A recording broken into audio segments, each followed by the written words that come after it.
Welcome to day 18 of writing your novel and 30-day challenge. Today, we're going from we know who our antagonist is, we know who our protagonist is, we know our major scenes. We've covered all those, and now let's go back to the beginning, and we'll get the scenes in between the the opening scene and plot point one. Now, what kinds of scenes do you put this in this part of the book? Okay. What you want to do is you want to develop scenes that establish your story's world, introduces your key characters, and sets up the central conflict. Okay. You want to start by grounding the reader in your protagonist's everyday life. You may not start there. You may start, somewhere else. But you want to know your protagonist, okay? And you want to gradually escalate tensions throughout this first basically act of your first third of your book here. Um, you ha, so how do you create your protagonist world? Well, you create your atmosphere and your background to the scene. That's where you start. You start with it's kind of like when you're making a painting. You start with the background first, and then you move to the front. And that's kind of what we're going to do in your book, is start with your scene, get to know the background. Like in a play, you'll have the scenery. Okay, you'll have the atmosphere. Is it dark? Is it what are the smells? Layer in the senses in this scene. Okay. You'll want to,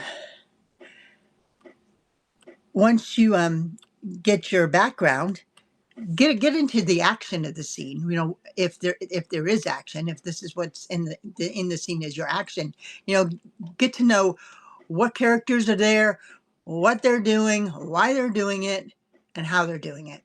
Okay. Get into that later. These early scenes are not only ground the reader in the protagonist's reality, but they also build momentum.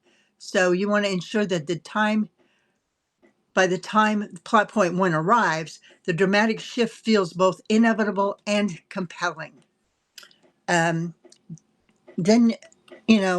once you have the idea of what's happening in the scene, what kind of actions are going to happen, you want to have dialogue.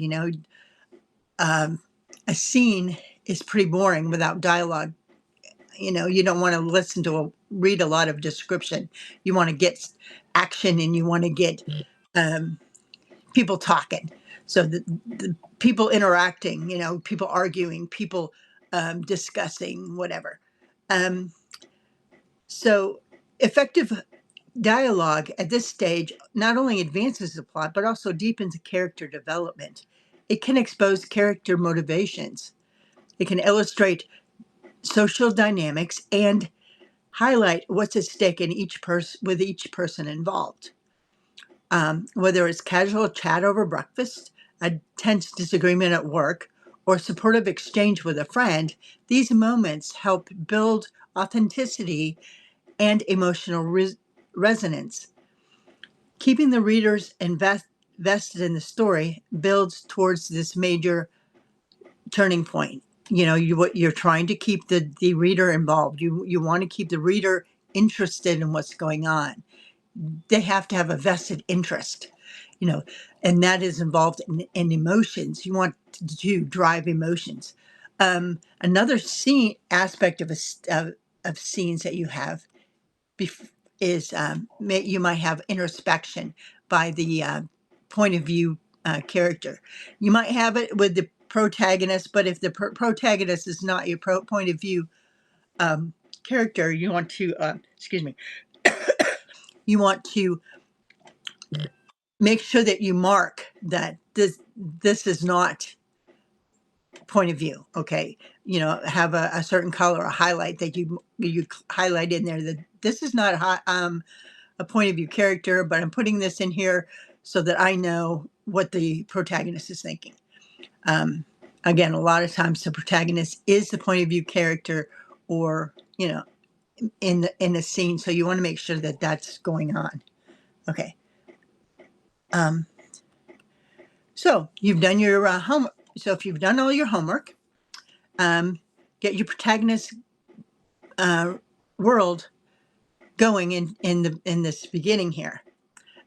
Feel every moment of every scene from the point of the view of the character's perspective. This is where I believe the real fun begins. And so, have fun with this. Enjoy seeing where the characters go with this, how they get from the beginning to the major problem. And until tomorrow, bye.